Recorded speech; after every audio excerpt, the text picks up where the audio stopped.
ሰላም እንዴና አንተ ሌባ ጠንቋይ ከ3 ወር በፊት ተዘካለ አንተ ጋር መጥቼ 50 ሺህ ብር በልተከኝ ከዛም በጎረቤቴ በከባዱ አስደብድበከኝ ያልኩን ሳታሳካልኝ ቀርተ ነበር። ለዛ ነው እንደሌሎቹ በርሶ መጀን አባታችን ምናምን ያላልኩ። ነገር ግን በቃ አሁን ሁሉን ነገር እንርሳውና ዛሬ አንድ ነገር እንድታረግልኝ እፈልጋለሁ። ግን እንዴ ለማነ እንዴ ኮጆ አይዞ ምንም ሐሳብ አይግባ።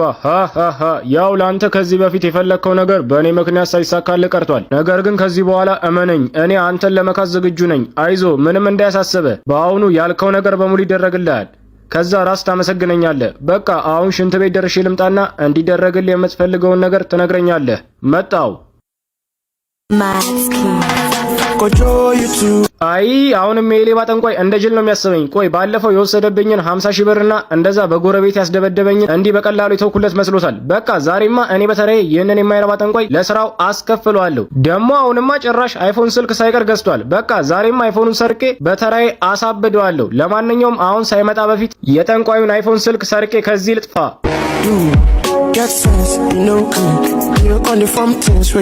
አንተ ኮጆ እንዴ ስልኬን ይዘህ ወዴት ልትሄድ ነው? ውይ በቃ አንተ የማትረባ ጠንቋይ የኔና ያንተ ጉዳይ እዚህ ጋር ማብቃት አለበት። በቃ ስልክህንም የሰረኩ ባለፈው እኔም በጣም ስላከሰርከኝ ለኔ ማካካሻ ይሆናል ብዬ ነው። ስለዚህ ከዚህ በኋላ ስልክ አለኝ ብለህ እኔ ጋር ድረሽ እንዳትል። ኮጆ አዝናለሁ። ከሄድክ ይህንን ቦክሰርህን ስላስደገምኩበት አቃጥሏለሁ። ከዛም አንተ አብደህ ትቀራለህ። አሁን ምርጫው አንተ ነው። ትዝ አለህ አይደል ባለፈው ያሰብከው እንዲሳካ ብዬ ቦክሰርን የተቀበልኩ? አይ ኮጆ መጀመሪያም አንተ ሌባ ጠንቋይ ስትለኝ እኔ ላይ የሆነ መጥፎ ነገር እንዳሰብክ ጠርጥሬ ነበር። ያው አሁን ከኔ ማምለጫ ምንም አማራጭ ስለሌለ መነፋረቅን ብታቆም ይሻላል። ካልሆነ ግን እዛ ጋር ካሉት ገረዶቼ ጋር የእጅህን ሰጥቼ ወደ ሲኦል ልካለሁ። በነገራችን ላይ ኮጆ ቦክሰርን አቃጥዬ አሳብዳለሁ ያልኩ ያው ፈርተህ ወደ እኔ እንድትመጣ ነበር። ለዛ ነው ብዙ ሰዎች እኔ ጋር ሲመጡ ቦክሰራቸውን የምቀበላቸው። ከዛም እንዳንተ ሲያስቸግሩ ቦክሰራቸውን እያሳየው አስፈራራቸዋለሁ። ለማንኛውም ኮጆ አንተ የኔን ውድ አይፎን ስልክ ለመስረቅ በመሞከርህ ከዚህ በኋላ የኔ ገረድ እንድትሆን ወስኜብሃለሁ። ባይሆን አንድ አማራጭ ልስጥ። የኔ ገራጣቢ ትሆናለህ ወይስ ከሰል አራጋቢ? የኔ ቡና አፊ መሆን ትችላለህ። ምርጫው ያንተ ነው።